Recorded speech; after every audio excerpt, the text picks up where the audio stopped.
अस्सलाम वालेकुम। क्या हाल है आप सबके। उम्मीद करता हूँ सब खैर खैरियत से होंगे और फिटम फाट होंगे। जैसा कि हम लोगों ने कुछ दिन से हम गायब भी थे, क्योंकि अब क्वार्टर 4 हमारा शुरू हो गया है और इसके अलावा ओपन एजेंट्स एसडीके की क्लासेस भी ख़त्म हो गई हैं। तो अब इंशाल्लाह हम क्वार्टर 4 की जो भी क्लासेस होती रहेंगी उसको हर वीडियो में कवर करेंगे। और आज हमारा बहुत ही एक इंटरेस्टिंग टॉपिक है। इससे पहले आप लोगों को सबको मैंने सलाम किया, और अब जो जो सलाम करने के बाद मेरे चैनल को देख रहे हैं तो इस पर जाए, और जिन्होंने अभी तक सब्सक्राइब नहीं किया वो सब्सक्राइब कर ले और लाइक और कमेंट भी ज़रूर करें वीडियो अच्छी लगी हो तो। जैसा कि कुछ हफ्ते 1.5 हफ्ते पहले हम लोगों ने ओपन एजेंट्स एसडीके की पार्ट 2 शुरू किया था। लेकिन जब हमारा लेवल 2 एग्ज़ाम्स अभी मतलब महीने के लिए पोस्टपोन कर दिया गया है, तो जैसे ही अब हमारा लेवल 2 एग्ज़ाम होगा तो फिर हम उस प्लेलिस्ट को जो हमने 2 वीडियोस करी थी उसको फिर से कंटिन्यू करेंगे और अपने लेवल 2 की एग्ज़ाम इंशाल्लाह प्रिपरेशन करेंगे। तो अब हम लोग आज के अपने मेन टॉपिक पर आते हैं कि आज का टॉपिक हमारा क्या है। जैसा कि स्क्रीन पर आप लोग को शो कर रहा है कि आज का हमारा टॉपिक है आओ एलएलएम वर्क। ये जो एलएलएम है ये क्या है, लार्ज लैंग्वेज मॉडल, ये क्यों है, ये पीछे से किस तरह वर्क कर रहा है। कभी आप लोगों ने सोचा है कि हम लोग चैट जीपीटी को जवाब देते हैं, जब हम लोग कुछ उससे पूछते हैं तो वो हमें रिप्लाई दे देता है सिंपल, हमें सिर्फ इतना पता है। लेकिन उसके बैक एंड यानी उसके पीछे कितना काम हो रहा है, क्या काम हो रहा है, कैसे हो रहा है, उसको किस तरह ट्रेन किया गया, क्या चीज़ें चल रही हैं, किस तरह उस पर ट्रांसफॉर्म हो रहा है, ये सारी चीज़ें आज हम लोग कवर करने वाले हैं। अगर आप लोग ओपन एजेंट्स एसडीके को पढ़ रहे हैं तो ये चीज़ आप लोग को ज़रूर पता होनी चाहिए कि जो एलएलएम जैसे कि जीपीटी 4.0 मिनी, इससे अलावा जिमिनाई, गैमा, ये जो आप लोग यूज़ कर रहे हैं ग्रॉक वगैरह, इनके बैक एंड पे क्या वर्किंग हुई भी है और ये किस तरह एलएलएम पूरा वर्क कर रहा है या इसका क्या प्रोसेस है, ये सब आपको पता होना चाहिए। तो मैंने सोचा कि एक ऐसी वीडियो बनाते हैं, क्योंकि अभी तक मैंने यूट्यूब पे देखा है तो ज़्यादातर अंग्रेज़ों की वीडियोस हैं और वो भी 3-3, 4-4, 2-2 घंटों की। तो कुछ ऐसी वीडियो, क्योंकि मैंने तकरीबन उनकी वीडियो देख ली है, अब मैंने कहा कि कुछ ऐसी वीडियो कि सिर्फ उसमें इंपॉर्टेंट चीज़ें, क्योंकि वो लोग तो एक चीज़ को 100 मरतबा बोलते हैं ना, कुछ इंपॉर्टेंट चीज़ें, और सबसे बड़ी बात उर्दू में वीडियो बनेगी और सबको, हमारे पाकिस्तानियों को भी तो समझ आनी चाहिए ना जिनको इंग्लिश नहीं आती। अब हम लोग आज के टॉपिक में सिर्फ इम्पोर्टेंट, मतलब पूरी वीडियो अगर होगी ना तो एक, अगर जितनी वीडियो है वो पूरी इंपॉर्टेंट टॉपिक के ऊपर ही होगी, ना कि हम लोग फजूल चीज़ पे बहस करेंगे कि क्या पढ़ रहे हैं और क्या नहीं पढ़ रहे। तो अब टाइम ज़ाया किए बगैर हम लोग सबसे पहले तो एलएलएम की एक डेफिनेशन पढ़ लेते हैं कि एलएलएम क्या है। वो सबको पता है कि एलएलएम डिज़ाइन किया गया है ताकि अंडरस्टैंड, जनरेट और प्रोसेस करें नेचुरल लैंग्वेज प्रोसेसिंग को। ठीक है, अब इसका डीप लर्निंग आर्किटेक्चर और ट्रांसफॉर्मर मॉडल जो आज हम पढ़ने वाले हैं। अब आ जाते हैं हम अपने इधर थोड़ा सा नीचे, ये मैंने बड़ा डिज़ाइन किया है वीडियो से पहले कि इसके जो स्टेप्स हैं उनको हम पढ़ेंगे। सबसे पहले हम बात करते हैं चैट जीपीटी की, कि चैट जीपीटी, कभी आप लोगों ने सोचा है कि जीपीटी का मतलब क्या है। जीपीटी का मतलब है जनरेटिव प्री ट्रेन ट्रांसफॉर्मर। ये देखें, चैट जीपीटी का मतलब कभी हम लोगों ने सोचा ही नहीं होगा, मैंने खुद नहीं सोचा। जीपीटी, जब मैंने ये परसों पूरा एलएलएम वर्क की पूरी डिटेल पढ़ी तो मैंने देखा कि वाह भाई, जीपीटी का मतलब है generative pre train transformer. Generative का मतलब यानी जो चीज़ वो जनरेट कर रहा है, प्री ट्रेन जो उसको ऑलरेडी बैक एंड पे प्री ट्रेन किया गया है। जैसा कि मैंने यहाँ एग्जाम्पल लिया, first it generate and transform the input message and already pre train in back end, इन चीज़ों की। और ट्रांसफॉर्मर क्या, ट्रांसफॉर्मर को तो हम आज बड़ा डिटेल से पढ़ने वाले हैं। ठीक है, ट्रांसफॉर्मर यानी कि ये हमारे इनपुट मैसेज को ट्रांसफॉर्म करता है और हमें आउटपुट में रिप्लाई देता है। सही है, ट्रांसफॉर्मर क्या है आज हम सबसे पहले मैं ट्रांसफॉर्मर बता दूं कि ट्रांसफॉर्मर क्या है। तो ट्रांसफॉर्मर एक डीएलएम है।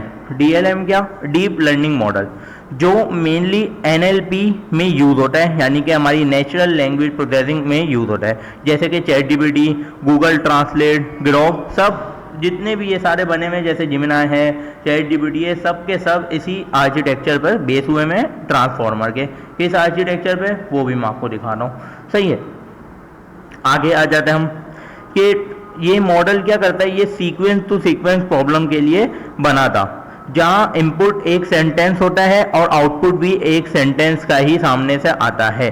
तो ये हमारा काम है ट्रांसफॉर्मर का। जैसा कि आप लोग को स्क्रीन पर दिख रहा है कि यहाँ इनपुट, जब हम चैट जीपीटी को हम कोई भी चीज़ पूछेंगे, अभी मैं इससे पूछ रहा हूँ हाय GPT, तो ये हमें फ़ौरन रिप्लाई देगा, ठीक है, हाय सोपान कैसे हो बताओ, सही है। अब इसने क्या हुआ, हमारा इनपुट किया, वो ट्रांसफॉर्म हुआ और इतना आउटपुट में रिप्लाई दे दिया।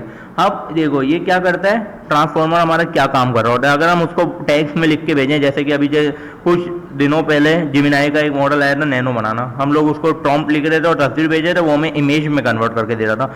इसी तरह हम उसको PDF भेजेंगे और PDF से बोलेंगे इस टेक्स्ट को निकाल दो, वो एक्सट्रैक्ट करके दे देगा। तो ये सारा काम हमारा ट्रांसफॉर्मर कर रहा होता है। अब हम आ जाते हैं एक अपनी मेन, इसको आप लोग बोल रहे हैं, एक पेपर है जो 2017 में लॉन्च हुआ था, ठीक है। 2017 में कुछ इन 8 लोगों ने मिलकर इस पेपर को लिखा था। इस पेपर के बाद ही हमारा ChatGPT लॉन्च, यानी OpenAI ने ChatGPT का लॉन्च किया है। इसमें हमारी जो मेन चीज़ है वो ये है, हम इसको ज़रा थोड़ा सा जूम कर लेते हैं। ये है एक ट्रांसफॉर्मर का पूरा मॉडल आर्किटेक्चर जो हम सबको पता होना चाहिए, सिर्फ ये चीज़। अब ये पूरा जो पेपर है ना, ये इसी की बदौलत, हर चीज़ की डेफिनेशन जो हम आज की वीडियो में देखेंगे वो पूरा इसी की बेस पर हुआ है। ये हम लोगों ने पढ़ लिया GPT, इसको हम हटा देते हैं।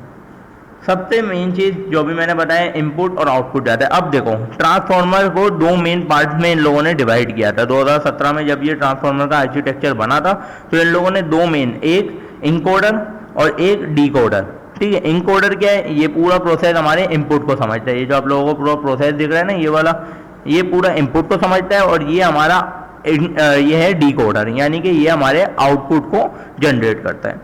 अब हर पार्ट्स के अंदर लेयर्स हैं, आपको लोग को दिख रहे हैं, जो 3 इंपॉर्टेंट स्टेप जो 6 मरतबा रिपीट होते रहते हैं।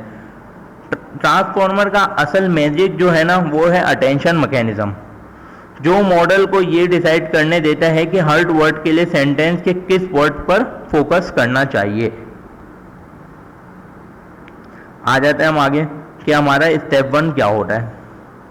सबसे पहले हम आ जाते हैं अपने स्टेप 1 पर। यहाँ पे आप लोगों को क्या दिख रहा है, जब हमने इनपुट दिया तो इनपुट एम्बेडिंग हुआ। यहाँ पर आ जाते हैं, देखो सबसे पहला स्टेप है हमारा इनकोडिंग। इनकोडिंग के अंदर अगर हम उसका पार्ट देंगे तो सबसे पहला पार्ट है हमारा टोकनाइज। जब हम अपने ChatGPT को, अभी जैसे मैंने लिख के भेजा है ChatGPT, तो ये 6 टोकन्स में, क्योंकि हमारा जो ट्रांसफॉर्मर है या जो हमारा LLM है वो हमारे डायरेक्ट क्वेश्चन को नहीं पहले पढ़ता, वो उसको न्यूमेरिक नंबर में कन्वर्ट करता है, यानी टोकनाइज करता है। और उसका मतलब, जैसे हम यहाँ मैंने एक एग्जांपल दिया है ब्रो, हे को मैंने लिखा है 10 और ब्रो को लिखा है 30, ये LLM समझेगा 10 और 30। इसी तरह हर नंबर की एक वैल्यू आप समझ लो, जैसे A की 1 है, B की 2 है, C की 3 है, इस तरह ये टोकनाइज करता है पहले नंबर को, ठीक है। हमने उससे सवाल पूछा, अब क्या होगा, पहला काम होगा कि हमारा जो LLM है वो उसको टोकनाइज कर देगा। ये आप लोग, इस पे भी मैं अभी दिखाता हूँ आप लोगों को। इधर आते हैं हम लोग, सही है, हम जरा अपने VS कोड पर आते हैं और एक कोड लिखते हैं। एक कोड मैं आप लोग को लिख के दिखाता हूँ। यहाँ मैंने ENV में ऑलरेडी अपनी हगिन फेस की API की रखी है। आप लोग भी अगर चाहें तो हगिन फेस की API की ले सकते हैं और फिर इस कोड को चला सकते हैं। मैं ज़रा लिख देता हूँ। यहाँ पे हम पहले में ट्रांसफॉर्मर को इंपोर्ट कर देते हैं, जिसमें से ऑटो टोकनाइज़र को हमने इंपोर्ट कर लिया। और नीचे आते हैं, की को लोड करवा देते हैं।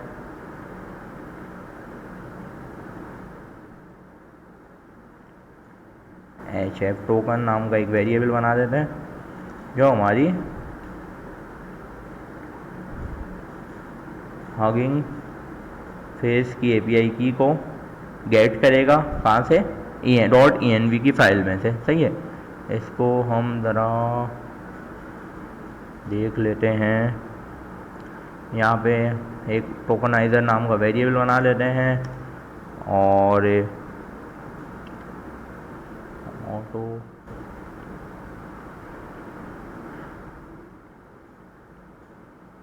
मैंने अभी ऑटो सजेशन मन की हुई है, जब ये मेरे को सजेस्ट कुछ भी नहीं कर रहा, क्योंकि फिर हम लोग को पहले से ही पता चल जाता है, फिर मज़ा नहीं आता, पुट करने में मज़ा आता है। और यहाँ पर लिख देते हैं हम, इसका मॉडल लिख देते हैं GPT-2 का मॉडल दे देते हैं, GPT-2, सही है, GPT-2। और इसको हम लिख देते हैं token equal to H F. आ जा गाइस, अभी भी नहीं आ रही, हाँ आ गया।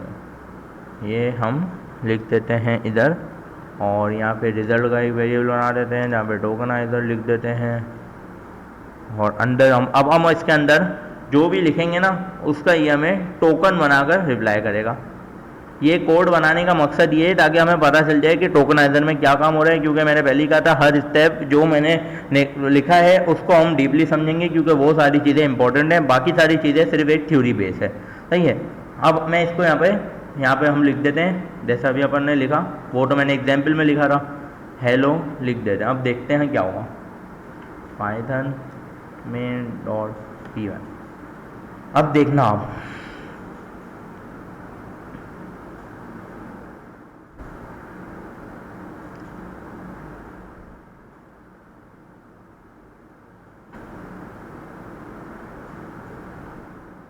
ये देखो क्या हुआ, एक बार तालियां बजा दें। ये देख लें, ये आ गया हमारे पास रिस्पॉन्स क्या 15496। हेलो कितने नंबर का था, हेलो था 1 2 3, हेलो की लाइन क्या थी 5 लाइन थी, इतने हमें 5 नंबर जनरेट करके दे दिए हैं। इसी तरह जब हम अपने चैट जीपीटी को लिख के भेजेंगे हेलो, तो वो हेलो को नहीं समझेगा, वो समझेगा 15496 यानी बाइनरी नंबर, न्यूमेरिक वैल्यूज को वो अपने पास सबसे पहला स्टेप वो ये करेगा। सही है। ये हो गया हमारा टोकनाइजर क्या होते हैं। आप लोग को उम्मीद करता हूं इसको समझ आ गया होगा कि टोकनाइजर क्या होते हैं। अब इसका पार्ट भी इनकोडिंग का के vector embedding. What is vector embedding, साफ साफ समझ आ रहा है। वेक्टर एम्बेडिंग हमारी numerical representation of complex data, कोई भी कॉम्प्लेक्स डेटा यानी दो थिंग का रिलेशन चेक करती है। अब हम इसको हेलो लिख के भेजेंगे ना, अब ये हेलो में तो दो थिंग की कोई चीज नहीं है। अब अगर मैं इसको लिखता हूं जैसे कि मैंने एग्जांपल लिखी है, the vector for cat and kitten will be close together in a vector space because they are semantically similar. ये एक एग्जांपल है। तो ये देखेगा कि कैट और किटिन इन दोनों का रिलेशन क्या है, तो उसकी ये एक एम्बेडिंग बनाएगा। क्या बनाएगा, मल्टी डायमेंशनल स्पेस बनाएगा, यानी कि एक मैट्रिक्स बनाएगा, और फिर उसको वो उसके हिसाब से चेक करेगा कि इन दोनों का रिलेशन कितना है, और फिर ये अपने आगे स्टेप को पहुंचा देगा। तो वेक्टर एम्बेडिंग एक छोटा सा टॉपिक है, यहाँ पर हम जरा इसको सर्च करके चेक कर लेते हैं। वेक्टर एम्बेडिंग, हमें डायग्राम मिल जाए तो बहुत अच्छा होगा इससे।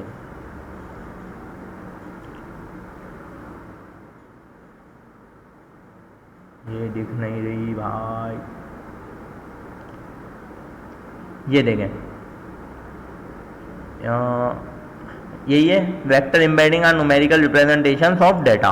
सही है। ये किसी भी टेक्स्ट, इमेज, ऑडियो को पहले कन्वर्ट करेगा मल्टी डायमेंशनल वेक्टर में। यानी हमने अभी टेक्स्ट लिख के भेजा ना, the cat sleep in the chair, ठीक है।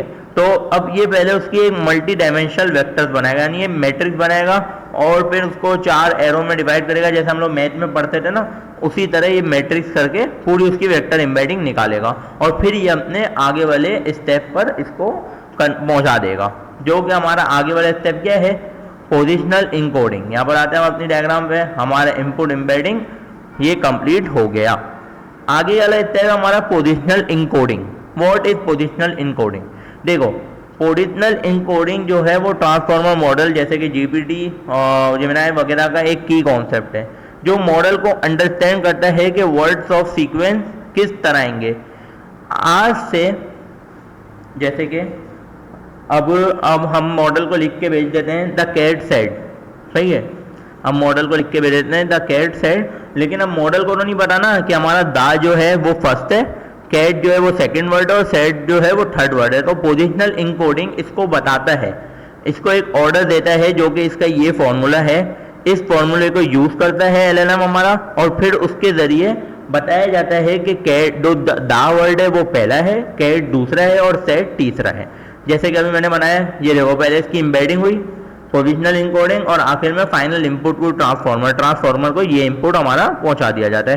तो ये टेबल आप देख सकते हैं, ये आप लोग को समझ आ जाएगा। देखो सबसे पहला काम क्या हुआ, हमने द कैट सेट भेजा, उसने उसको टोकनाइज किया, सही है। सबसे पहला वर्ड उसने उसको टोकनाइज किया, द कैट सेट को जो टोकन है उसने उसकी वेक्टर एम्बेडिंग बनाई।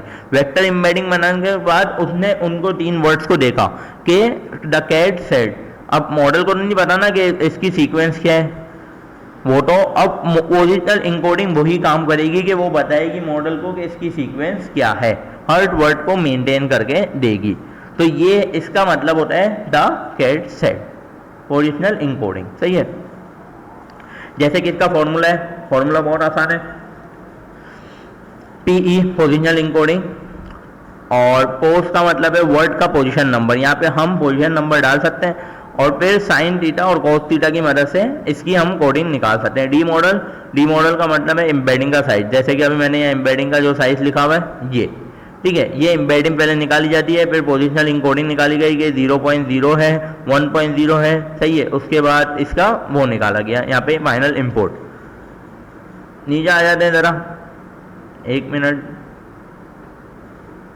यहाँ पर हमारा ये काम हो गया पोजिशनल इनकोडिंग का।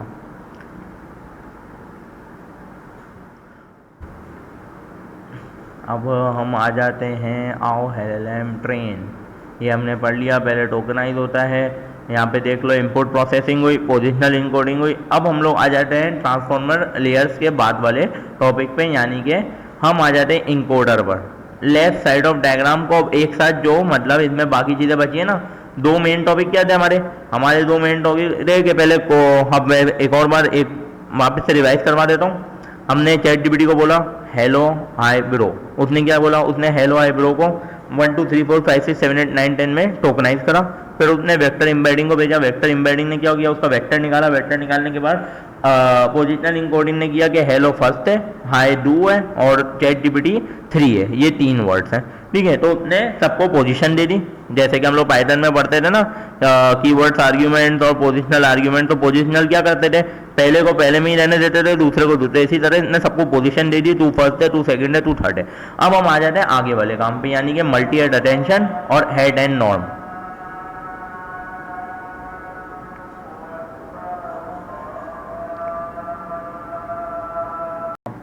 बाकी चीज पे पोजिशनल इनकोडिंग हमारा हो गया, वेक्टर एम्बेडिंग यानी इनपुट एम्बेडिंग हमारा हो गया। अब हम देखते हैं कि इनकोडर यानी कि जो हमारे पता था इनकोडर का काम है इनपुट सेंटेंस को समझना और उसका कॉन्टेक्चुअल मीनिंग निकाल कर आगे देना। अब इनकोडर के अंदर 3 मेजर लेयर्स होती हैं, तो वो 3 मेजर लेयर कौन सी हैं, एक है मल्टी हेड अटेंशन, एक है ऐड एंड नॉर्म, और एक है feed and forward. Multi head attention जो है सबसे इंपॉर्टेंट चीज़ है, ठीक है। यहाँ पर आप देख सकते हैं, ये मैंने डेफिनेशन लिख दिया, बाकी उर्दू में समझा दे रहे हैं। मल्टी हेड अटेंशन का क्या, अब देखो अटेंशन का क्या मतलब, मॉडल डिसाइड करता है कि इनपुट के किस वर्ड पर ज़्यादा फोकस करना चाहिए। यानी कि अब एक मॉडल, अब हम एग्जाम्पल में दे देते हैं, जैसे कि हमने एक जैसे एग्जाम्पल दे देते हैं, the animal didn't cross the street. अब देखो यहाँ मॉडल को किसका मतलब समझना है, आगे हम लिख देते हैं because it was to tired, सही है। अब यहाँ मॉडल को इट का मतलब समझना है, किसका, इट्स का मतलब समझना है, और अटेंशन के जरिए वो किस पे फोकस करेगा, एनिमल पर, ना के स्ट्रीट पर, ठीक है। तो इसका मतलब है अटेंशन का मतलब कि मॉडल खुद ही डिसाइड करेगा कि उसको किस वर्ड पर अटेंशन चाहिए। ये मैंने खुद ने भी निकाला है, तो एक जगह से मेरे को एग्जाम्पल मिली जहाँ पर ये अच्छी एग्जाम्पल थी, इसलिए मैंने बता दी कि मॉडल खुद डिसाइड करेगा कि उसको किस जगह पे मतलब ज़्यादा फोकस करना है, तो वो ज़्यादा फोकस किस अल्फाज में होगा, एनिमल पर, ठीक है। देखो एनिमल पर ज़्यादा फोकस होगा। आगे आ जाते हैं, अब मल्टी हेड का क्या मतलब, अटेंशन का मतलब तो हमें समझ आ गया भाई। मल्टी हेड का मतलब है कि ये अटेंशन मल्टीपल एंगल से मॉडल कैलकुलेट करेगा और हर हेड अलग अलग रिलेशनशिप समझता है, ठीक है। 3 तरह की, मतलब ये जो है ये स्टेप जो है पूरी 3 मरतबा चलेगा, 1 2 3, ये लूप की तरह ये 3 मरतबा चलेगा। तो 3 तरह से वो क्या मल्टीपल सेट करेगा, ये आप लोग को याद रखना बहुत ज़रूरी है। जो पहला हेड है वो होगा हमारा ग्रामेटिकल रिलेशन, दूसरा है सिमेंटिक और तीसरा कॉन्टेक्ट, ये 3 तरह के रिलेशन। और हर हेड, ये लगातार तीनों हेड अपना आउटपुट देंगे और फिर सब कंबाइन होकर एक रिप्रेजेंटेशन बनेगा जो हमारे आउटपुट को दिया जाएगा। ये होता है मल्टी हेड अटेंशन। आसान लफ्ज़ों में तीन चीज़ें मिलकर एक चीज़ को अटेंशन देंगी, ये आसान लफ्ज़ों में। आगे आते हैं ऐड एंड नॉर्म पर। अब ऐड एंड नॉर्म क्या है, ये इंपॉर्टेंट ज़्यादा नहीं है, फिर भी इसको हल्का सा बताते हैं। ये एक कनेक्शन है, यानी अटेंशन के आउटपुट को ओरिजिनल इनपुट के साथ ऐड किया जाता है ताकि मॉडल ओरिजिनल कॉन्टेक्स्ट ना भूल जाए, और फिर जो लेयर है वो लगाई जाती है ताकि वैल्यूज स्टेबल हो जाए। सही है, ये इसका मतलब है, छोटा सा, इसका कोई ज़्यादा मतलब नहीं है, इसकी ज़्यादा डीप में नहीं जाएंगे। ठीक है, ये समझना आप लोग कि अटेंशन लेयर जो एडिट की जाती है उसके ओरिजिनल इनपुट के साथ जोड़ दिया जाता है। जैसे कि ए आया, बी के साथ मिल गया, सी आया, फिर वो ए बी के साथ मिल गया तो ए बी सी बन गया, फिर डी आया, फिर वो ए बी सी डी के साथ मिल गया। तो इस तरह ये उसमें जो अटेंशन हमारे आउटपुट देगी ना, उसके साथ ओरिजिनल इनपुट के साथ इसको जोड़ दिया जाता है। आगे आते हैं feed and forward. What is feed and forward? देखो, इसको एफ एन भी कहते हैं। ये हर पोजीशन पर एक छोटी सी न्यूरल नेटवर्क लगाता है, यानी दो लीनियर लेयर और एक नॉन लीनियर के साथ। इसका भी एक फॉर्मूला है, ये आप लोग को दिख रहा होगा, ये इसका एक छोटा सा फॉर्मूला है जो मैंने इधर लिख लिया है। ये हर टोकन इंडिविजुअली पास होता है और उसका रिप्रेजेंटेशन और रीच बन जाता है। ये होता है फीड फॉरवर्ड का काम। यहाँ पर हमारे डायग्राम में feed forward add and norm के साथ है। जो add and multi head attention, वापस से एक बार बता दूँ, मल्टी एट अटेंशन क्या करेगा, एक फोकस पर वर्क करेगा और तीन जो इसके मल्टीपल्स काम है वो आउटपुट को देंगे। फिर ऐड एंड नॉर्म उसी आउटपुट के साथ जो हमारा इनपुट होगा ना उसको जोड़ देगा। जोड़ने के बाद फीड फॉरवर्ड क्या करेगा, वो एक छोटी सी न्यूरल नेटवर्क लगा देगा इन पे, और इसमें दो लीनियर होगी और एक नॉन लीनियर होगी। ठीक है, इसका फॉर्मूला भी मैं ज़रा स्क्रीन पे लिख के दिखा देता हूँ। वैसे ये इसका फॉर्मूला इतना ज़रूरी नहीं है, लेकिन फिर भी हम लिख के दिखा देते हैं। यहाँ पे हम लिखेंगे इसका फॉर्मूला, मैंने खुद ने भी,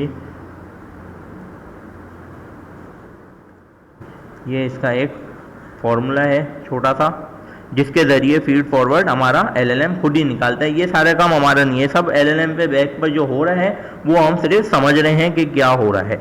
सही है, यहाँ पे आ गया हमारा, ये हमारा पूरा फॉर्मूला है किसका, एफएफएन यानी फीड फॉरवर्ड नेटवर्क का। ये था हमारा एक, ये हमने समझ लिया। और ये पूरा जो सिस्टम है, ये हमारा जो पूरा सिस्टम है add and norm multi head attention, ये पूरा 3 मरतबा तकरीबन चलता है। ठीक है, और ये इसकी 3 इंपॉर्टेंट चीज़ें हैं जो मैंने अभी आपको बता दिया। अब क्या काम होगा, अब देखो यहाँ से क्या हो रहा है, ये जब हमारा पूरा इनपुट है ये कहाँ पे जा रहा है, ये वाली लाइन देखो, ये लाइन जा रही है, मेरा एरो आप लोग को दिख रहा होगा, ये लाइन जा रही है इधर, यानी इनकोडर आउटपुट, जो हमारे इनकोडर का पूरा आउटपुट निकला है वो डीकोडर वाले लेयर के पास जा रहा है। सही है, ये वाला काम ये कर रहा है। आ जाते हैं अब हम अपने स्टेप 5 पर। यहाँ पर हम अपने स्टेप 5 पर आ जाते हैं, जहाँ पर हमने अपनी डीकोडर यानी कि राइट साइड ऑफ डायग्राम, देखो जो लेफ्ट साइड कर दी थी वही राइट साइड कर दिया, ज़्यादा कुछ फर्क नहीं है। ऐड एंड नॉर्म का वही मतलब है, फीड फॉरवर्ड का वही मतलब है, इसलिए मैं वापस से उसको नहीं छेड़ूंगा। अब आ जाते हैं जैसे मैक्स मल्टी हार्ट अटेंशन पर। ये क्या है, देखो ये नॉर्मल अटेंशन जैसा ही होता है, बस यहाँ एक मार्क्स लगता है जो इंश्योर कर देता है कि फ्यूचर वर्ड्स ना देखे। जब नेक्स्ट वर्ड प्रिडिक्ट कर रहा हो मॉडल तो वो फ्यूचर वर्ड ना देके ये मार्क्स काम करता है, यानी जब हमारा आउटपुट निकल रहा होता है तो ये चाहता है उस पर मार्क्स लग जाए, और जो मॉडल जब प्रिडिक्ट कर रहा हो ना अगला अपना वर्ड, तो ये फ्यूचर वर्ड्स को ना देखे। ठीक है, जैसे मॉडल लिख रहा हो द कैट सेड और नेक्स्ट वर्ड प्रिडिक्ट करना है ऑन, तो वो मेड जो फ्यूचर में आता है वो नहीं देख सकता, इसलिए उसको खुद को ही प्रिडिक्ट करना पड़ता है। इससे मॉडल हमारा ऑटो रिग्रेसिव तरीके से ट्रेन होता है, यानी एक टाइम पर एक वर्ड, ताकि मॉडल भी हमारा परेशान ना हो और वो अपने वर्ड जो वो प्रिडिक्ट कर रहा है उसी को पास करे, ना कि फ्यूचर वर्ड्स को। सही है, तो ये बहुत आसान है। इसी तरह फीड फॉरवर्ड, जैसे कभी मैंने बताया वही सेम टू सेम ये 3 मरतबा रिपीट होंगे, यहाँ पर भी लूप 3 मरतबा हमारा चलता रहेगा। और मल्टी हेड अटेंशन, अब ये वाला मल्टी हेड अटेंशन क्या कर रहा है, ये इनकोडर और डिकोडर दोनों के दरमियान है। अगर आप लोग देखो तो ये देखो ये इससे कनेक्ट हो रहा है, तो ये वाला क्या कर रहे हैं, यहाँ डीकोडर के हर वर्ड की क्वेरी को इनकोडर के आउटपुट के साथ अटेंशन कराया जाता है। ठीक है, जैसे इनपुट है हेलो कन्वर्ट टू फ्रेंच, तो हमारे पास आउटपुट आएगा, पता नहीं क्या आएगा, लेकिन जो आउटपुट हमारे पास आएगा वो जैसे हम लोग देख लेते हैं, हेलो कन्वर्ट टू फ्रेंच। भैया लिख के दे दिया भाई, 1 मिनट।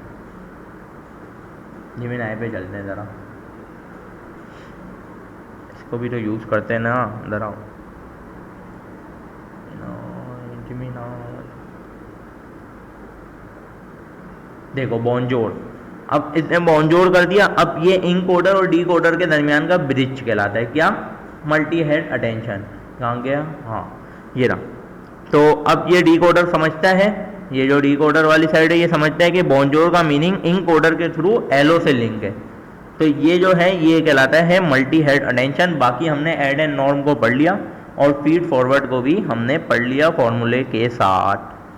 अब हम आ जाते हैं अपने आखिरी दो चीज़ों पर, लीनियर और सॉफ्टमैक्स पर, कि वो क्या होता है। नीचे आते हैं, देखो भाई पहले हम समझते हैं लीनियर और सॉफ्टमैक्स लेयर ये क्या काम करती है। देखो डीकोडर के लास्ट में एक लीनियर लेयर होती है जो कि हमें यहाँ शो हो रही है, ठीक है। डीकोडर के लास्ट में एक लीनियर जो क्या करती है, जो हमारी जो भी हिडन रिप्रेजेंटेशन है ना, जितनी भी हमारी रिप्रेजेंटेशन हिडन हुई है यानी छुपी हुई है, उनको कन्वर्ट करती है वोकेबुलरी के साइज में। जैसे कि 50,000 वर्ड्स का वेक्टर एक साथ निकाल दिए कौन, और फिर सॉफ्टमैक्स फंक्शन लगाया जाता है ताकि प्रोबेबिलिटीज मिल सकें।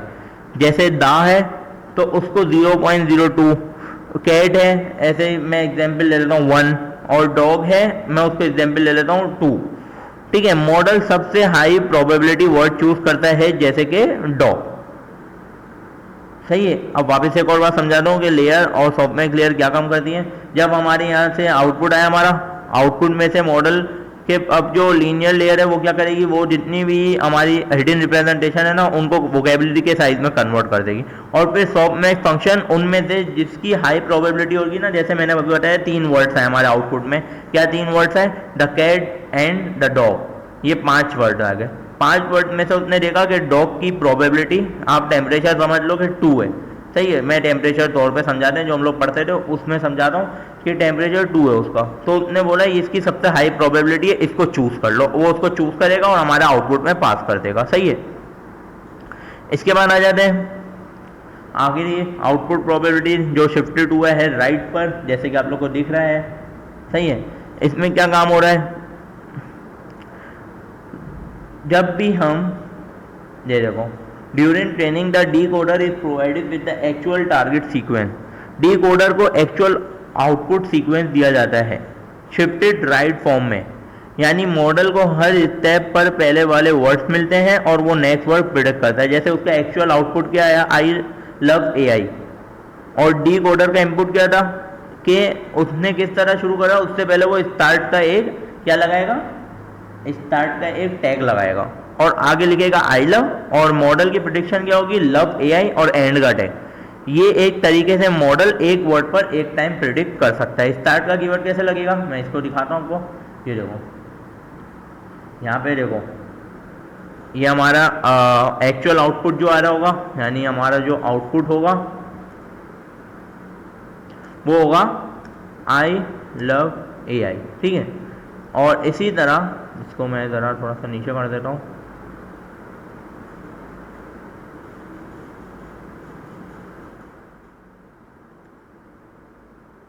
ये लिख दिया आउटपुट। अब डीकोडर का इनपुट क्या होगा, जो डीकोडर का हमारा उसका इनपुट, वो उसके पास इनपुट जाएगा ऐसे, देखो वो एक टैग यूज करेगा हमारे स्टार्ट का और इसके आगे लिखा होगा आई लव, और हमारा LLM क्या प्रिडिक्ट कर रहा होगा, लव के बाद AI को वो प्रिडिक्ट करेगा। इसी तरह एक वर्ड में वो, जैसे कि अभी हमने पढ़ा था नॉर्म, उस पर क्या नाम है कि एक ही वर्ड पे एक अटेंशन सिर्फ लेगा बस, मल्टी हेड अटेंशन, हाँ अटेंशन का जो हमने पढ़ा था अभी। ये था हमारा एक हाउ LLM वर्क्स की वीडियो कि LLM किस तरह वर्क करता है। एक और बार एक आसान लफ्ज़ों में हम इसका रिव्यू करते हैं। सबसे पहले इनपुट दिया, हम आसान समझते हैं, इनपुट दिया हेलो, हेलो हमारा गया हमारे ChatGPT के बाद, हेलो को उसने ट्रांसफॉर्म अप कैसे होगा, अब ट्रांसफॉर्मर का आर्किटेक्चर, ठीक है, जैसे कि अभी मैंने शुरू में ही बताया था। इधर आते हैं हम थोड़ा सा, और 1 मिनट, ये देखो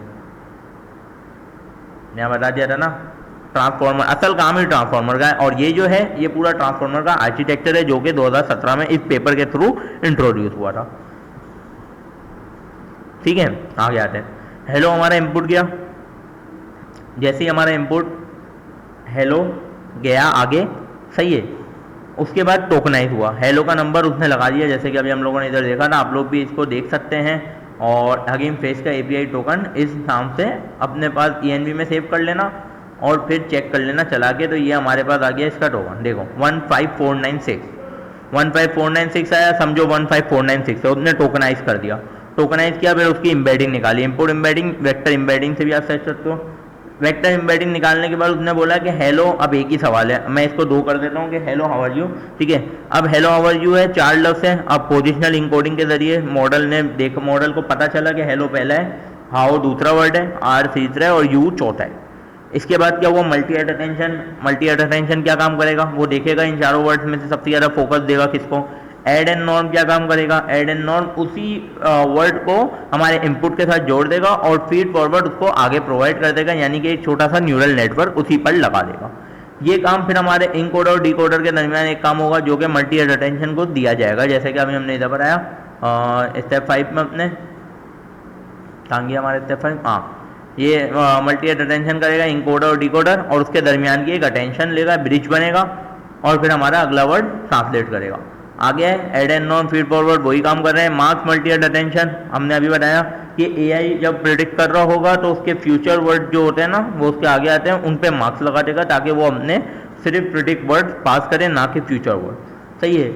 लीनियर हमारी सबसे आखिरी लेयर, लीनियर का मतलब मैं बता चुका हूँ। लीनियर क्या करता है, और जो भी हिडन वर्ड्स होते हैं उन सबको वोकेबुलरी के साइज में प्रेडिक्ट करता है और फिर सॉफ्ट में फंक्शन जो है वो क्या करता है, वो उनमें से सबसे हाई प्रोबेबिलिटी वाले वर्ड्स को चूज करता है और उसको आउटपुट में पास करता है और हमारा आउटपुट मिल जाता है हमें। तो ये था हमारी LLM की कंप्लीट वीडियो। उम्मीद करता हूँ आप लोग को समझ आ रहा होगा, नहीं समझ आ रहा हो तो कमेंट में पूछ लेना, जो चीज़ नहीं समझ आए आप लोग को प्राइवेट में आके समझा दूंगा। अब देख लो कंप्लीट फ्लो समरी मैंने इधर लिखी हुई है। इनपुट हुआ, एम्बेडिंग जैसे कि अभी मैंने समझाया, ये आप लोग पढ़ सकते हो। की कॉन्सेप्ट्स यानी कि हर वर्ड को अगर हम एक वर्ड में, ये भी मैंने इसलिए बनाया है ताकि अगर इतना लॉन्ग किसी को समझना है एक वर्ड में आ जाए तो अच्छी बात है। एम्बेडिंग यानी टोकनाइजेशन, जो वर्ड को नंबर में कन्वर्ट कर रहा है और फिर जो टेक्स्ट हमारे जैसे हेलो उसको वेक्टर में कन्वर्ट करेगा। पोजिशनल इनकोडिंग, वर्ड ऑर्डर यानी सेंटेंस का स्ट्रक्चर समझेगा और उसको पोजीशन देगा। मल्टी हेड यानी रिलेशन समझेगा और सबसे इंपॉर्टेंट वर्ड्स को फोकस करेगा, जैसे कि मैंने एनिमल बोला था। इसी तरह एड एंड नॉन ग्रेडियंट प्रॉब्लम सॉल्व करेगा। फीड एंड फॉरवर्ड इंप्रूव करेगा रिप्रेजेंटेशन को। मार्क्स अटेंशन यानी हमारी prevent future word look ahead, future words को प्रिवेंट करेगा यानी मार्क्स लगा देगा उन पे। और सॉफ्ट मैक्स हमारी क्या करेगा, अगला वर्ड चूज करेगा यानी जिसकी प्रोबेबिलिटी सबसे ज़्यादा हुई उसको चूज कर लेगा। तो ये थी हमारी आज की वीडियो ऑफ LLM वर्क।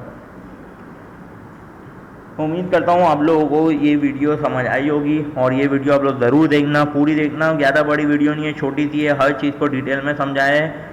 जो चीज़ें इंपॉर्टेंट थी सिर्फ उनको डिटेल में समझाया और बहुत इंपॉर्टेंट है इसको। अगर आप लोग ओपन एजेंट एथी के AI के दौर में यही समझें कि LLM कैसे वर्क कर रहा है तो फिर आप लोग को क्या पता। इसलिए ये वीडियो लाजमी देखना और अच्छी लगी हो तो लाइक कर लेना, कमेंट कर लेना और सब्सक्राइब कर लेना आगे आने वाली वीडियोज़ में। इंशाल्लाह आगे मिलते हैं अगली वीडियोज़ में। दुआओं में याद रखना। अल्लाह हाफिज़।